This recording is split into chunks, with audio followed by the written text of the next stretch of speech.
Yes, good morning, students. Let us start chapter 6 Sources of Energy. Beta, in this chapter, I will tell you what are the various sources of energy we are using in our homes and how are they obtained. Firstly, what is fuel? Fuel is also a source of energy. We used to burn it in our house, means for domestic purpose we are using it, which produce heat on burning. Means जब भी आप किसी fuel को burn करते हो it produces heat on burning in air means it when the fuel is burnt in the presence of air which contain oxygen, heat is produced.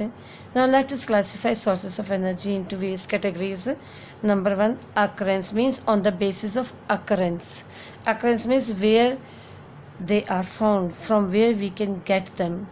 Natural sources means the source of energy which we get from the nature, directly from the nature. Means for example solar energy, this energy we get from the sun. Wind energy, the blowing air provide us wind energy.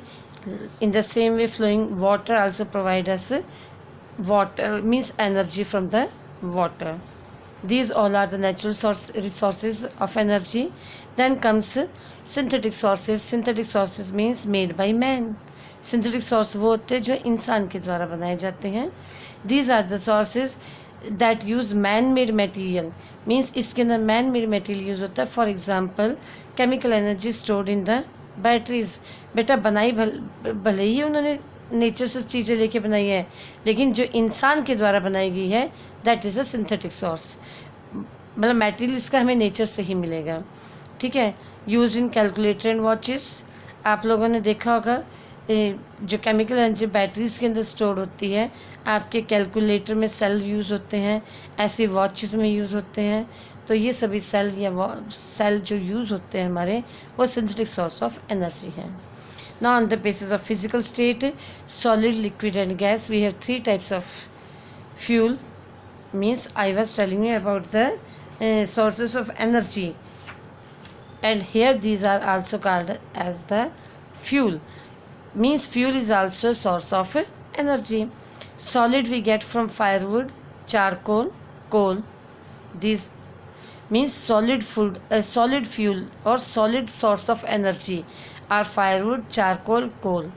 Then liquid में आपका आता है kerosene, petrol, diesel. और gas में क्या आता है? Petroleum gas like LPG जो आप घरों में खाना पकाने के लिए कुकिंग में यूज़ कर रहे हो. Then natural gas which we get in the form of CNG. It is used in buses. Now classification on the basis of availability. These are of two types, renewable and non-renewable. Renewable sources कौन से होते हैं बेटा? Which can be renewed in a short period of time. जो थोड़े ही समय में आपको वो चीज़ें फिर से मिल जाती हैं. उसके लिए एग्जांपल आपका विंड, सन. अब बायोमास क्या है? बायोमास वो सारे प्लांट्स हैं जिनसे आपको लकड़ियाँ मिलती हैं. और उपले जो होते हैं गाय भैंस से मिलते हैं, गोबर से जो उपले बनते हैं उसको हम बायोमास तो वैसे प्लांट्स को कहते हैं. All plants and animals which provide us the source of energy. तो बायोमास वो है. बायोमास इन्होंने फ्रॉम प्लांट्स कहा है. ठीक है. इधर हम रिन्यूएबल में प्लांट्स वाला एग्जांपल लेते हैं, और वैसे बायोमास में एनिमल्स भी आ जाते हैं जिनसे हमें गोबर वगैरह मिलता है, जिससे उपले बनते हैं. ठीक है. ऐसी वाटर से हाइड्रो पावर मिलती है हमें, हाइड्रो इलेक्ट्रिसिटी. तो ये सभी रिन्यूएबल सोर्स ऑफ एनर्जी है, क्योंकि इनको हम फिर से ले लेते हैं कुछ समय के बाद. ये इनएग्जॉस्टिबल मीन्स जो कभी ख़त्म नहीं होते. ऐसे ही नेक्स्ट आ जाते हैं non renewable sources of energy. Means which get exhaust after some time. वो कुछ समय के बाद ख़त्म हो जाएंगे. तो and can not be replaced और replenished in a short period of time. आप इनको शॉर्ट पीरियड ऑफ टाइम में रिप्लेस नहीं कर सकते. इसमें आ जाता है आपका पेट्रोलियम, नेचुरल गैस, कोल.